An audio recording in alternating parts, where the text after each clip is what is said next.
without further ado, I'm going to hand it over to Mr. David Schultz. Great, thank you very much. Thank you very much. And I do remember, and you'll notice in the chat feature here, I just typed a cryptic set of numbers to you, 10, 11, 7, 270 or less. And I'm going to eventually explain to you why I think at least the starting point for understanding this year's election is those four numbers. By the time I'm done, I'm going to probably reduce it to even fewer numbers than that. All right, so I want to cover a lot of different things today. And again, the title, sounds fairly overwhelming. COVID-19, George Floyd, 2020 elections and beyond. And it's because I think there's been so many things that happened in this news cycle this year for an election cycle that it's just an incredible amount to jam in the process here. But I think I can organize it. So let me start off first by talking about a little bit in terms of why the election is important this year. And I know most of you know that it's important. The focus, of course, is on the presidential election, but I just want to remind us of several other things that also make this election really kind of interesting this year. Obviously, I said the presidential election, but also this year, the control for the U.S. Senate is in play, that there are 35 U.S. Senate seats up for election. Of those, 23 are held by Republicans, the remainder by Democrats. The Republicans hold a 53-47 lead in the U.S. Senate. And again, given those numbers, it is possible for it to flip. Just to give you a hint of where I think it's going to wind up, I know a lot of the major prediction systems like 538, Nate Silver, The Economist, all are saying that the U.S. Senate's going to flip Democrat. I actually have it at 50-50. It's going to be dead even in terms of where it's going to be, which means the next vice president is going to have to work very, very hard for the next several years. In case you don't know, if there's a tie in the U.S. Senate, the vice president breaks the tie, which is why I make my point. Also, all 435 U.S. House seats are up for election. Almost nobody is predicting, and I agree, that the Democrats are going to lose control of the U.S. House of Representatives. And almost all of them are saying hold at least as many seats, maybe pick up a few, which also, of course, means that Nancy Pelosi is likely to be the next Speaker of the House. But then I want to bring it down a little bit further, because I think for many of us, this is also important too, is don't forget that across the United States, it's state legislative races all across the country. We know that nationwide, approximately 51.5% or so of the state legislative seats in the country are held by Republicans, about 48% by Democrats, about 1% independent. Those are approximate percentages that are out there. And there are also this year many governor's races, attorney generals, secretary of states. And in Minnesota, remember, all 201 state legislative seats are up for election. None of the constitutional offices are. So the governor's not facing election. In theory, both the Minnesota House and the Minnesota Senate are in play. Again, I would argue that it's unlikely that the Minnesota House of Representatives flips, that I think it stays in Democratic control.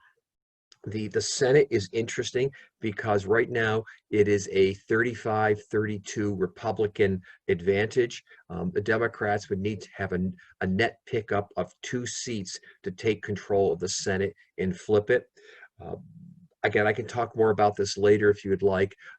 I see the Democrats picking up 2 seats, but losing 1 seat. And therefore, right now, my prediction is on that one, it will be 34-33 Republican. And if that's correct, then Minnesota basically stays as a divided government.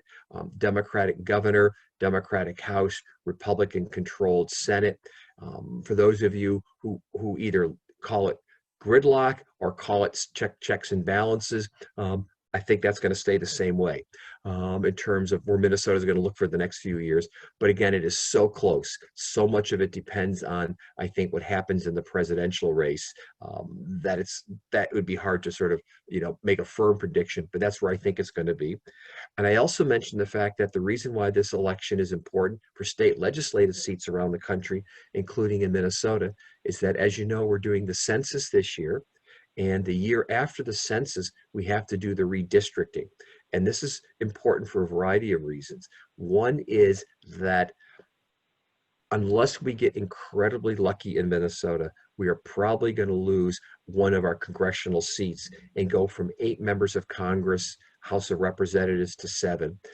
Not only does that mean less representation in Congress, it also means over the long period, because we have a smaller population relative to other states, it will probably be over the course of a decade, billions of dollars less that we get from the federal government, which I think is also important to remember.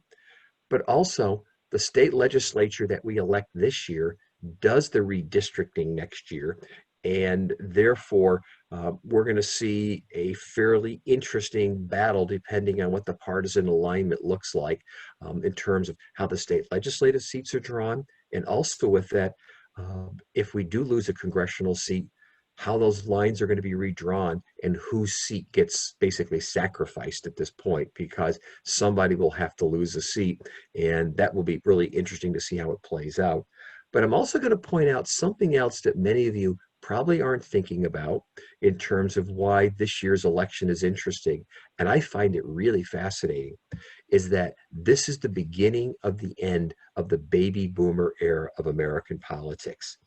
And what I mean by that, the baby boomers, those born roughly between 1946 and either 1960 or 1964, depending on which marker you use, they have been the dominant generation in American politics for 30 years. Some would argue that the baby boomers' influence maybe even goes back as early as the 1960s, when the early baby boomers were involved in what?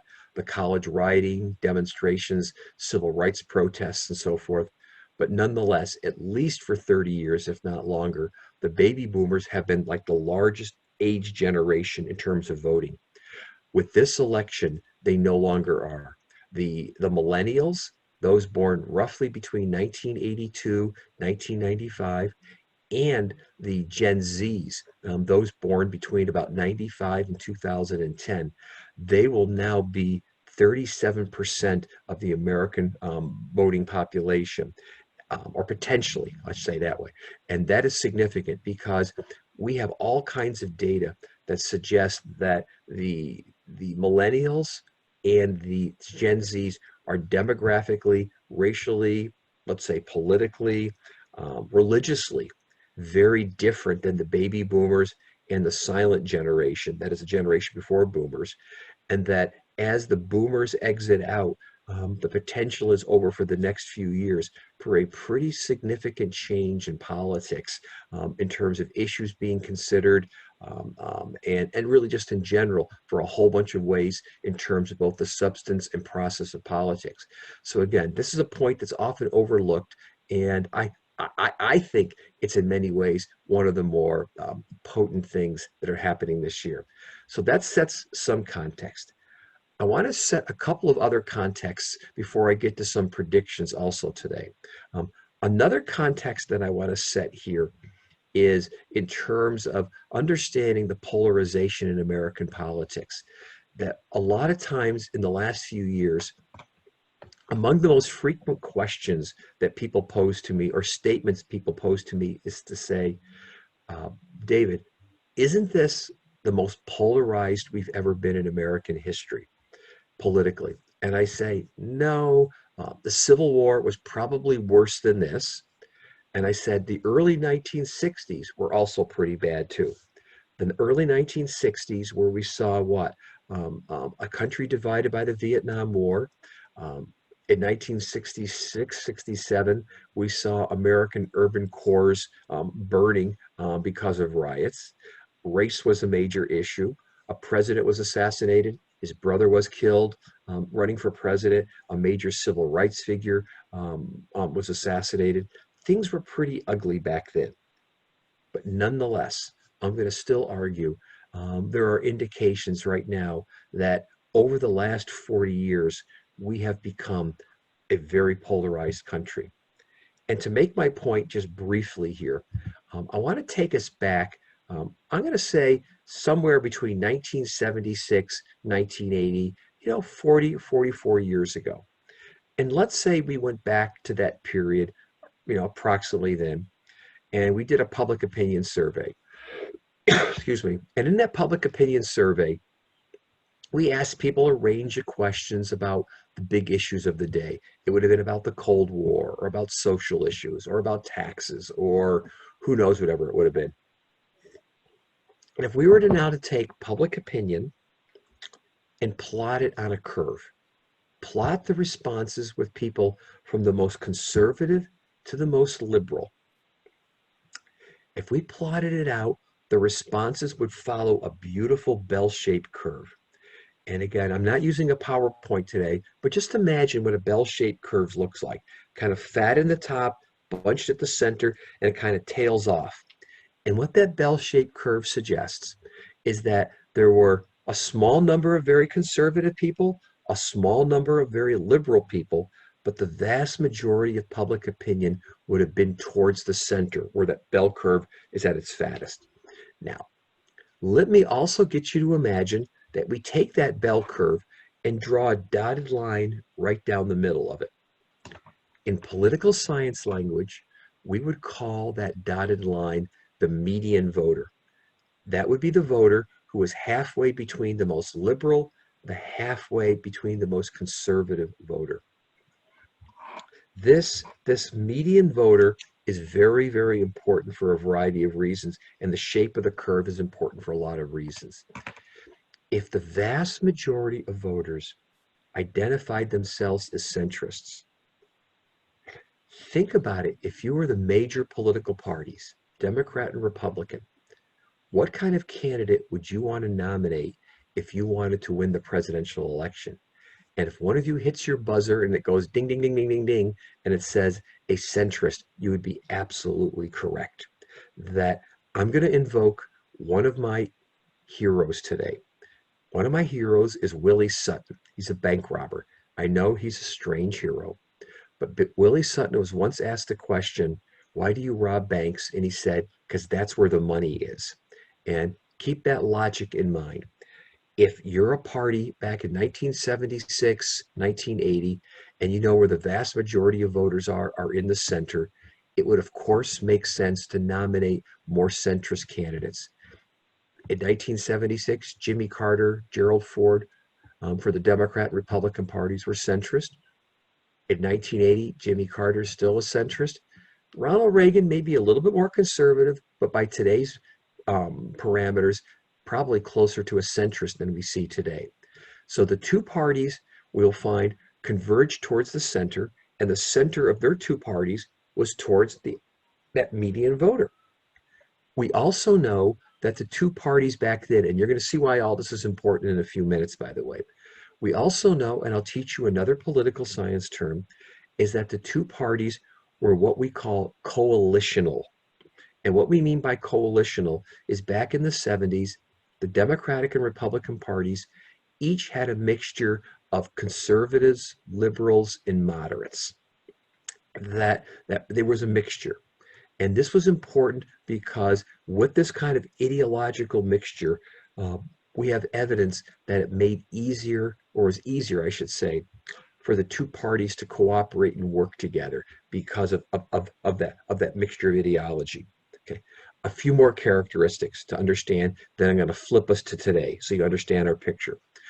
We also know back in 1976 to 1980, of the 435 seats in the U.S. House of Representatives, approximately 120, or about 1/3 of the seats, came from swing districts. These swing districts were districts that neither pushed too far to the left nor too far to the right.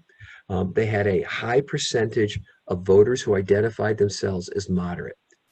And the reason why these swing districts were so important is that because of the character of those districts, again, if you were a candidate, if you were rather a member of Congress that veered too far in one direction, you probably lost the next election.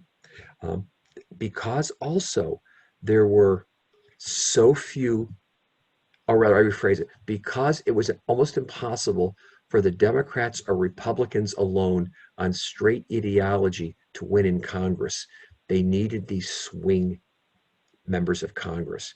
These swing members of Congress were the drivers of political compromise. They forged the negotiations. Okay. Last characteristic of about 40 years ago is the fact that we would have found about 10 to 15% of the voters identified themselves as swing voters.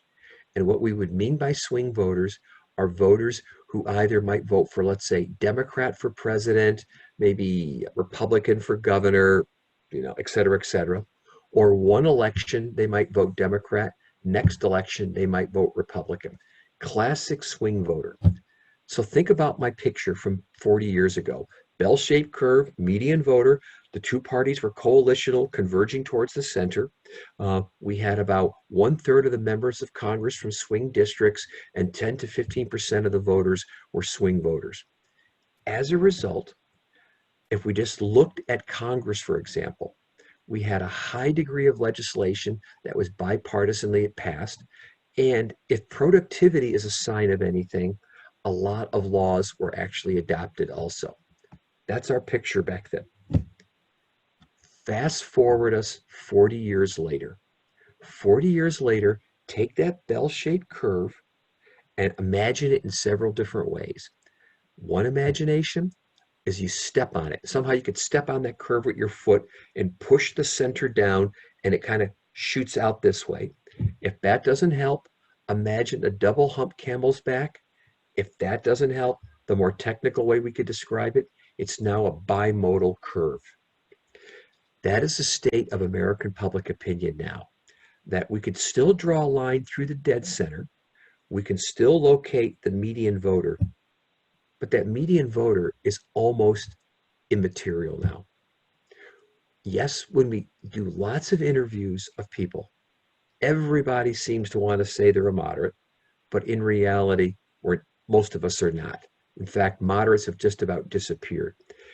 And this is important because if it goes like this bell-shaped curve goes, and if Willie Sutton is still correct, would you nominate now a candidate towards the center when there's so many disappearing centrist voters? The answer is no, you wouldn't. This will be interesting to talk about with Joe Biden in a few minutes here too. Okay, so for the most part, no. Your tendency now is with the two major parties, with their centers moving further and further apart, to nominate candidates for closer to the center of their parties, not to the center of the American public opinion. We also know that what's happened over time is that the two parties have turned from being coalitional to ideological. That because of technological changes, because of generational shifts that have occurred, because of, unfortunately, the gap between the rich and poor now is greater than it's been since the 1920s. The two parties have purified themselves out. We know that Democrats and Republicans like to live in different areas. They have, as we oftentimes hear, they watch different news shows, but it's even more. They live in different neighborhoods. They shop at different restaurants. They wear different clothing. They drive different cars. I'll get to all that in a second here. We've really sorted ourselves out. Additionally, so that's the cause of that separation, the cause of turning us to ideological. We also know of those 120 swing seats that used to exist, that I'll get to a couple of questions here in a second. As we also know of those 120 swing seats, it's now been reduced to about 60. There's only about 60 seats really in play in the U.S. House of Representatives now. Fewer swing seats, fewer drivers of political compromise. And now, what I think is one of the most fascinating things in America now is the disappearing swing voter. That if 40 years ago, 10 to 15% were swing, now the estimates are between 0 and 10%. I'm leaning towards 0 in terms of swing voters. And what specifically we mean is that what it means to be a swing voter has changed. If 40 years ago it was split ticket voting, one election voting Democrat, one voting Republican, Now, to be a swing voter means to swing in and vote or swing out and choose not to vote. The best predictor of how we're going to vote is generally what? Are we a Democrat, Republican? The best predictor of whether we're going to vote, are we a Democrat or Republican? Even though large percentages of the American public say, I'm an independent, real voting patterns suggest the opposite. And in this election, think about it. Do you folks know anybody who really is saying, gosh, I don't know if I'm going to vote for Biden or Trump. I'm truly on the fence. I don't. The question isn't Biden versus Trump. It's, are you going to vote or not going to vote? Do you, much like 4 years ago, where many people didn't like Clinton versus Trump and people stayed home.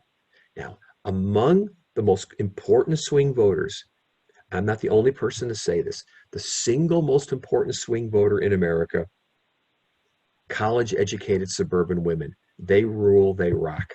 What they do determines everything. 4 years ago, and we could talk more about this if you want in Q&A, in terms of how they evolved. But 4 years ago, they largely stayed home on election day, giving the election to Trump.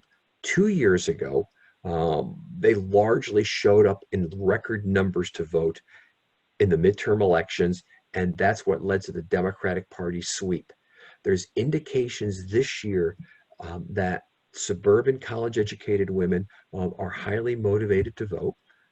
They're not thrilled with Donald Trump, and clearly recently the death of Ruth Bader Ginsburg, the nomination hearings for Amy Coney Barrett have further motivated them, much in the same way that 2 years ago the nomination of Brett Kavanaugh and the allegations against him by Dr. Ford really enraged and motivated women. The reason why I point all this out is now when we look at American politics with this new emergence in Congress, very little legislation is passed bipartisanly, very little legislation is adopted. We know that the most liberal voting member of the Republican Party still votes more conservatively than the most conservative Democrat. And in many ways, bring it close to home, Minnesota is nearly a perfect microcosm of national politics. We're the only state in the country with split partisan control of the state legislature. All the characteristics nationally I've described, we see at the state level. Okay, so let's do a quick question here from Courtney. Does the two split bell curves of voters cause the nomination of very strong left, very strong right candidates, or does the nomination of candidates cause the two split bell party curves? It is the splitting, it is the separation out, it is the sorting out of the parties that has now led to the nominations that we are seeing. If I'm answering your question correct, is that the split has occurred over time and therefore bifurcating the parties. Now, let me give you, I hope, and if we want to talk more about this, we can engage more with this in a few minutes here, because it's a great question here. But just to give you folks an idea also, just to underscore how divided we are in this country, go back 4 years ago, take a map and look at areas that voted Democrat and Republican. Overlay that map with locations of Whole Foods stores, Chick-fil-A restaurants, and Cracker Barrel restaurants. Nearly perfect predictors. An area that has Whole Foods in it, highly likely to go Democrat. Areas with Chick-fil-A, with Cracker Barrel, highly likely to go Republican. Another way that I do it, and I won't ask any of you folks these questions here, but for example, if you tell me you drive a Subaru, I can almost predict perfectly how you're going to vote. You tell me you shop at Gander Mountain, I can predict almost perfectly how you're going to vote. Now, if you tell me you drive your Subaru to Gander Mountain, that becomes a little bit harder for me to figure out there. But this pinpoints what we're talking about. Okay. Another thing I want to talk about, and that's the polarization picture, by the way. And that's one of the contexts for this year. Another thing to think about, I want to mention here, especially as we're going into the last few weeks, is a lot of people ask me the question, David, 4 years ago, the polls were largely wrong. They got it wrong in terms of Trump and Clinton. And I say no, the polls largely got it right. The national polls said Clinton would win the national popular vote by about 2 to 3 percentage points, plus or minus a couple of points, and they largely got it correct. The problem, and this is what I want to underscore right now, is ignore every national poll that you see. They're irrelevant. Remember, we don't elect the president by national popular vote. It's by the Electoral College. And in the numbers that I gave you, the first number I gave you on the far left, on far right, I should say, is 270. In order to win the presidency, you have to win a majority of the 538 electoral votes. That's 270. The presidential race is a race across 50 separate states plus the District of Columbia, where in 48 of those 50 states, it's winner take all. Whoever gets the most popular vote gets all the electoral votes. But at the end of the day, it's about 270. Nothing else matters. I should also parenthetically point out, though, that 4 years ago, the state polls were largely correct. If you looked at Pennsylvania, North Carolina, they mostly got it correct.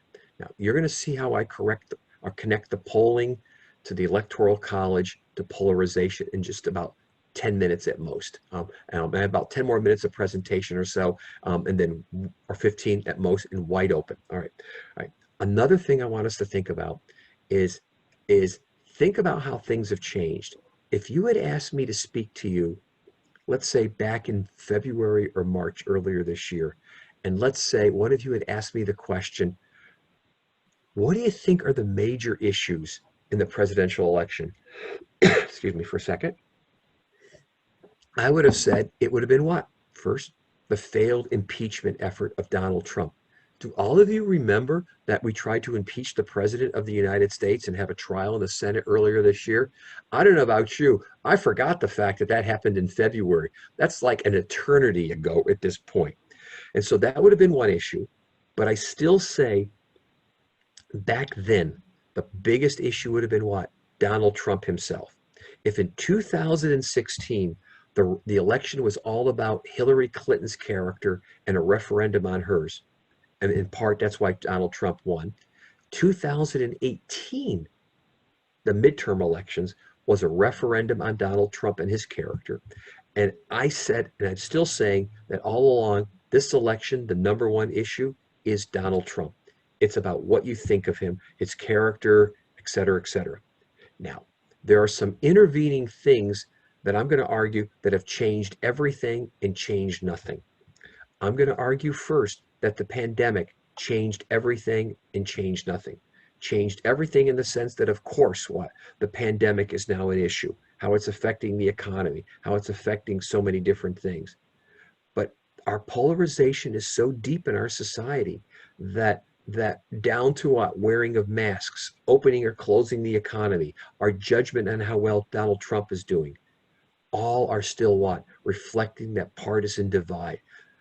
Our statements or our beliefs on the coronavirus really reflect what? A judgment about Donald Trump. So in that sense, yes, it's a new issue, but in the sense that what? It's just a surrogate, a placeholder for the president.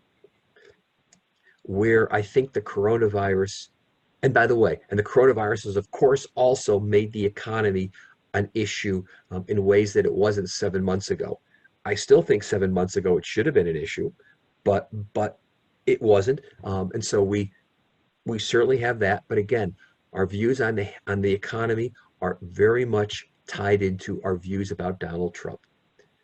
Then I would say that where the coronavirus has changed everything is in terms of voting.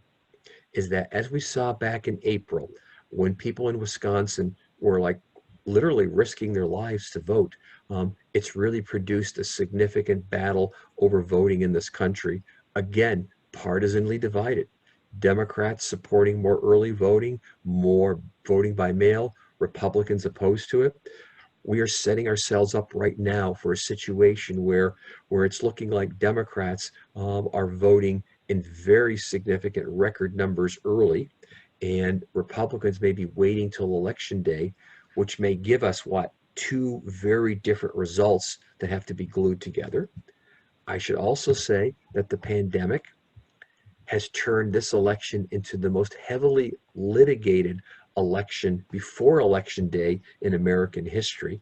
And if it's as close as I think it possibly will be, we're going to see a lot of litigation after the election. There's going to be states like Minnesota where we're not going to have all the ballots in for about 7 days until after the election. We may not know the results for quite a while. So brace ourselves. And again, we can talk more about that too. Additionally, I'm going to argue that George Floyd changed everything and changed nothing. Changed everything in the sense that what? It put race on the agenda again, although I think race should have always been on the agenda, should have always been an issue to talk about, but it always gets kind of buried in American politics. But his death and the ensuing riots that occurred afterwards have really, again, polarized American society. And have really sort of made, again, race, the demonstrations, what Black Lives Matters, all issues to think about, which means they've changed everything. But also, I'm going to argue, because of the polarization, they've changed nothing in terms of how people view some of those issues. And I wonder and I worry about this. 6 months later or 7 months, whatever my calculation is now, and I'd be curious what you folks think, I think the George Floyd moment has closed. I think that the opportunity for reform has already, unfortunately, the doors have already closed, and I think that's not good. All right, so all that's context. All right, so now, as I said to you, remember how polarized we are. Remember the fact that what? As I said to you, that it's the race to get to 270. It's 50 separate state elections plus the District of Columbia in 48 states out of 50. It's winner take all. The two states that are not winner take all are Maine and Nebraska. We know that Republicans and Democrats are not evenly distributed across the country, that there are some states with more Republicans, some with more Democrats, et cetera, et cetera. Earlier this year, I argued this last year, that the presidential race was over in 43 states. I could tell you right now what's going to happen in New York, California, Louisiana, Oklahoma, Utah, etc. In those states, we know the Democrats are going to win. New York, California are going to lose those other states.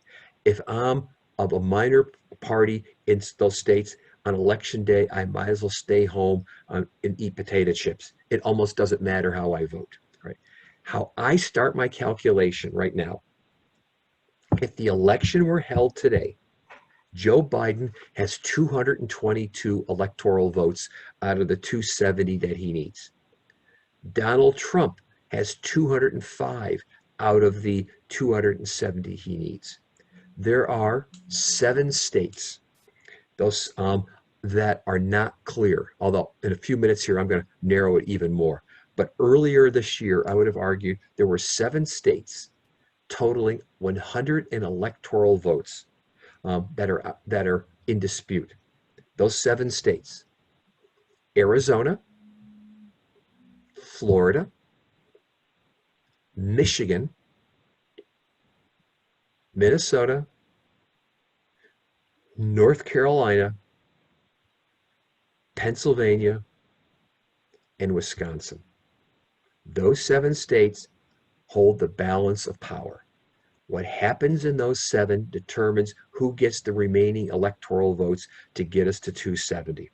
And we know the candidates know that. If you look in the news, you look at the patterns, you look at where the candidates are campaigning, it's those 7 swing states.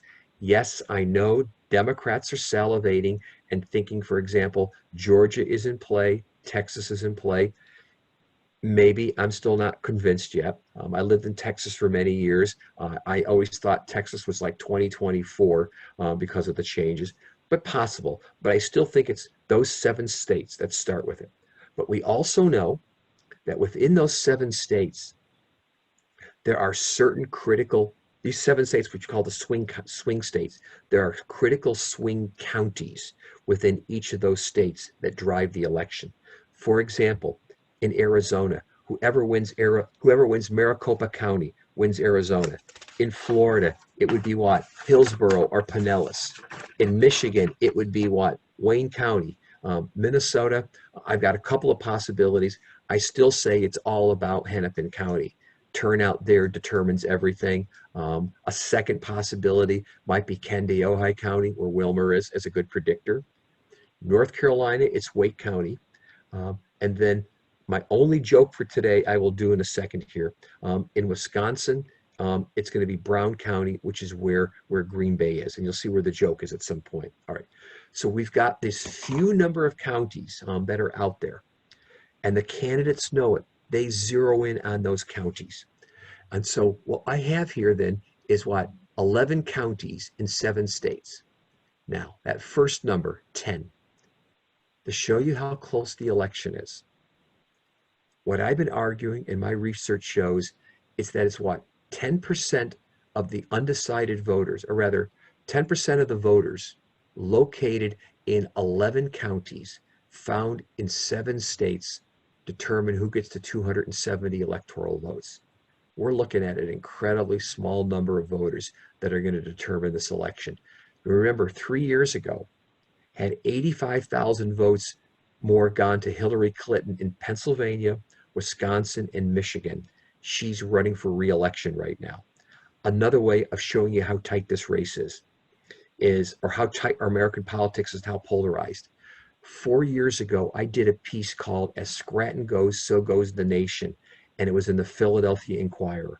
Scranton is in Pennsylvania and located in Lackawanna County. I know Lackawanna County well. My mother's family is from there. Joe Biden is from there. Hillary Clinton's family was there.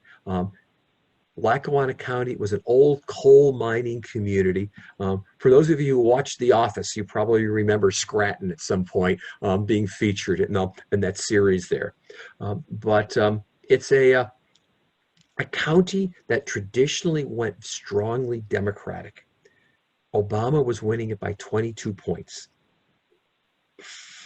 I argued 4 years ago, if Trump won Lackawanna County or got close, he would win Pennsylvania. If he won Pennsylvania, he would win the presidency. 4 years ago, Clinton only held it by 2 points. Trump went on to win Pennsylvania, went on to win the presidency. That's how close it is. Okay, now I'll give you a different way of thinking about it. I'm giving you several ways of thinking about the election. Take those 7 swing states that I gave you. One of my ways of looking at it is to say at this point that Minnesota is probably going to still go Democratic at this point. The fact that Donald Trump has pulled his major ad buys out of the state or significantly cut back on them in the last few weeks is suggesting he thinks the same thing. I also think that Joe Biden will probably win Michigan. The polls have him solidly there. Probably win his home state of Pennsylvania. Okay.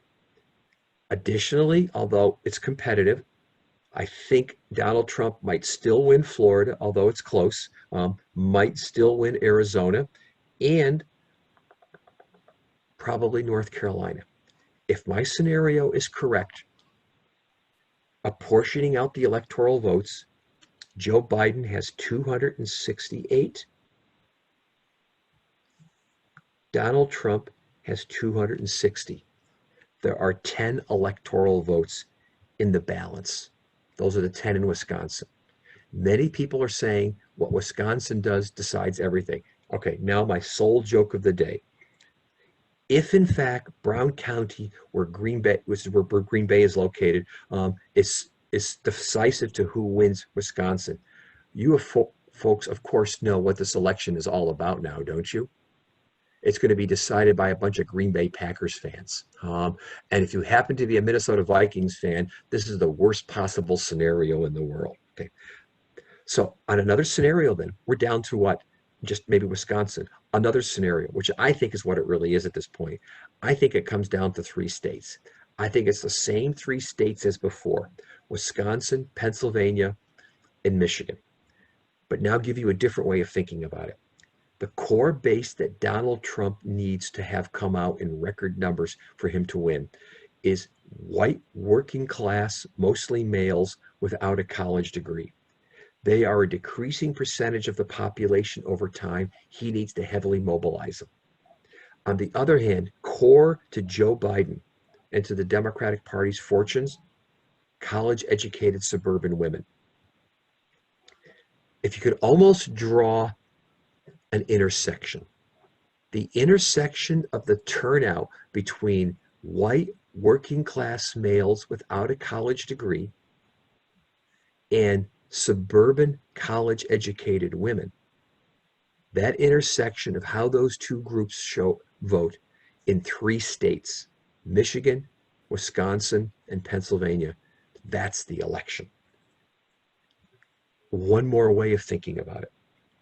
2 summers ago, I had a delightful intern from Lakeville High School want to work with me for the summer. She called me and said, I want to figure out I'm thinking about majoring in political science in college. I want to figure out what a political scientist does. Can I work with you? And I said, sure. Then help me figure out what a political scientist does too. And we actually did some number crunching, and we started to find that within those swing counties, there were only a few swing precincts that seemed to matter. If that's correct, it's a few swing voters in a few swing precincts in a few swing counties in a few swing states that determine the election.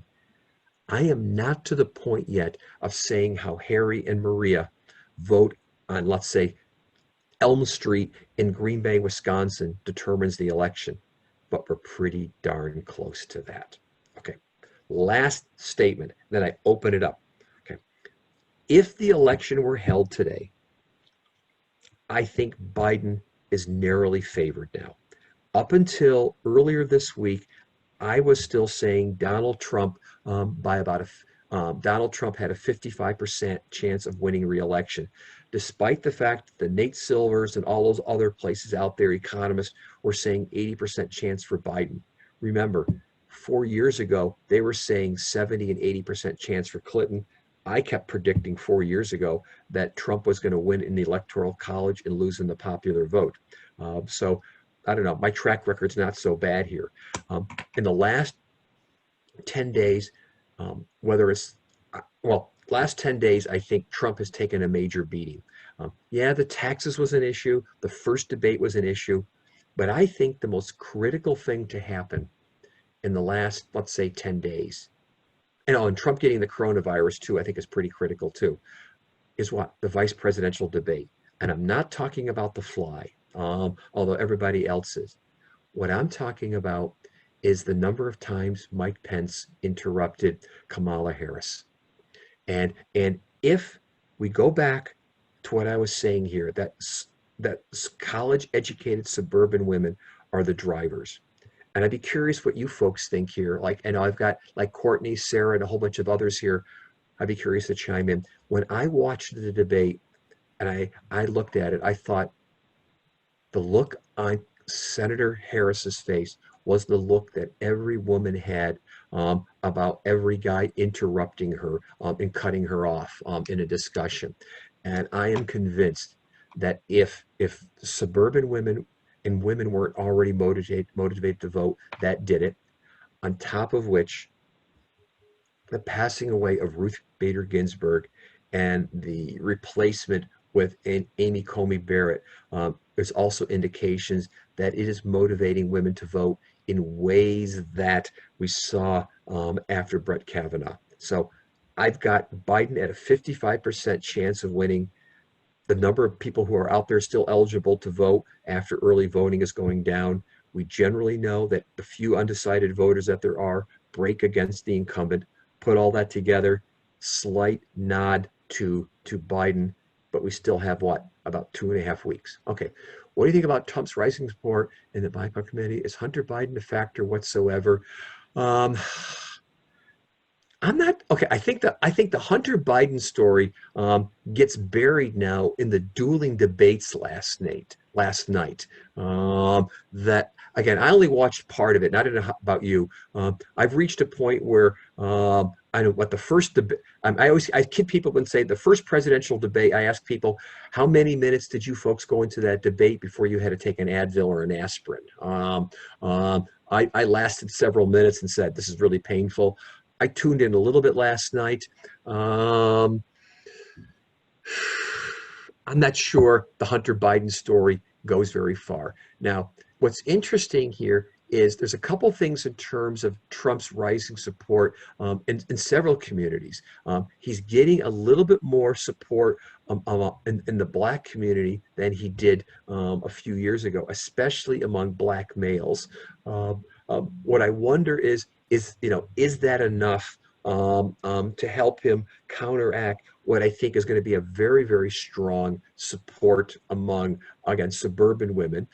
Also, in the last few weeks, there's evidence that one of Trump's core bases, retired people, are breaking from him because of his handling of the coronavirus. So he's got some things going for him. The other thing he's got going for him is, up until recently, the Republicans were more enthusiastic for him than Democrats were enthusiastic for Biden. That seems to be equalizing now. Right. So I would take either the chat questions, or if somebody wants to unmute and ask me questions, that's fine too. Oh, if you think the merger plays influence the primary election, missile difficulties are now more diverse than ever. Could this keep the issues of racial equity moving forward? It clearly influenced, I think, the primary election. And this is where I'm speculating now, is that I think it helped the primary election. I think not the demonstrations, the riots. And many of us know now, of course, that the riots were not driven by the residents of the communities. If you look at who's being prosecuted or being arrested, these in many cases are outside agitators. I'm going to come back to the other question about Trump and women in a second here. I think though, when the riots did occur and Trump talked law and order, that started to counteract some of the message coming out of sort of what we should have learned for George Floyd. And again, what I'm just worried about here is that it has some impact on the election, although I think it's already fading a little bit. I do think, though, it might influence people of color voting in terms of motivation. From a public policy perspective, I worry that again, the policy moment may have passed, and we go back to status quo. I hope I'm wrong. Is Trump doing irreparable damage to the GOP party with women? The answer is yes. I mean, there's a thing we call the gender gap. And it really starts in the late 80s, early 90s, where it initially started where Republican women, those college-educated suburban women, started leaving the Republican Party over reproductive rights choice issues. Eventually, they have left the party for what I call family security issues. And what I mean by that is that when we do surveys of that group of women, they're concerned about what? Quality of education for their kids, safe schools, healthcare. I know it sounds very maternal and caregiving, but the numbers back this up. The Republican Party isn't talking about those issues.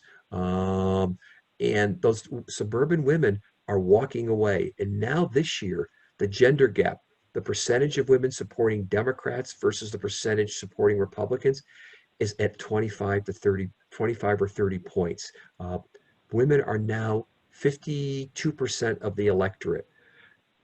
If you can't afford to have that huge of a gender gap when women are that large of a voting bloc.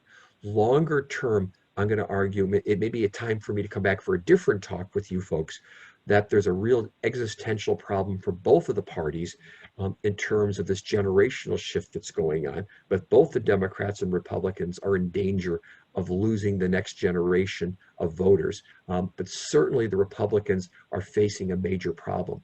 Now, what this sets up, though, is an interesting question. If suburban women are the drivers for the Democratic Party, are we going to see a new Democratic Party formed around suburban women, who'd be their core group? And if so, this is interesting. They're socially liberal, but fiscally conservative. That's different than sort of the Bernie Sanders coalition. And so this very wide coalition for the Democrats, which may be a necessity for this election, may be a very hard coalition to maintain after an election when policy choices have to be made. Predictions on the mail-ins being discredited, we're going to see a big fight on that. And the predictions on mail ballots being credited, yeah, we're going to see a lot of fights over that, especially in those critical swing states. The percentages, I don't know. Could it make a difference? Potentially, yes. Which is why I only do Biden as a 55% chance of winning, because there are so many places where this election can still get slipped up at this point. How does voter suppression in the South, long lines in Georgia and other places create swing states? And is there a chance that because of George Floyd and other victims, people in those areas turn out and flip those states? That is the possibility. Now, again, I still think the Republican machinery is very powerful in Georgia, still very powerful in South Carolina, but in Texas also. Pick those three states here. But there is sufficient mobilization among people of color, and they're overwhelmingly, as we know, Democrats, to get out to vote early, that this could make a difference. I think George Floyd has, at least among people of color, motivated people to vote. I'm less what I'm looking for, certain that George Floyd has affected white Caucasians in terms of this. Okay, and let's see, what else? What is the key difference between the millennial voter and the Gen Z voter? What issues will divide these generations in the future? We know for Gen Z, for example, guns and global warming, but especially guns, seem to be a major issue. I think and that's a big divider here. If I were to find one thing, and I'm doing a book on this with several colleagues now about generational politics, I'll do two contrasts here. Contrast one is Gen Z and the millennials compared to baby boomers. It's the nature of leadership and how social movements are organized. You know, the baby boomer generations had much more hierarchical, rigid organizations moving on social issues. Gen Zs and millennials are a little bit more, what am I looking for? Amorphous, and I don't mean that in the bad sense, but less sort of leadership driven. Think of groups like Black Lives Matter or Occupy Wall Street from a few years ago. Identifying a particular question or a particular person was hard.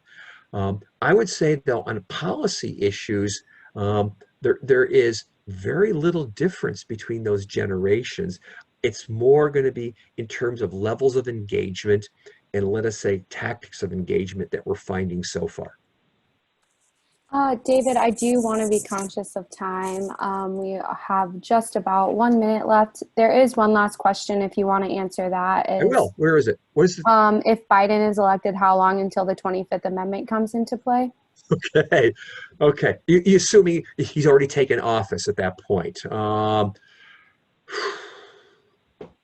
Obviously, I'm not a medical doctor. I don't have access to his medical records or anything. But as many of us look at him at this point, you wonder how long he lasts or how engaged he will be.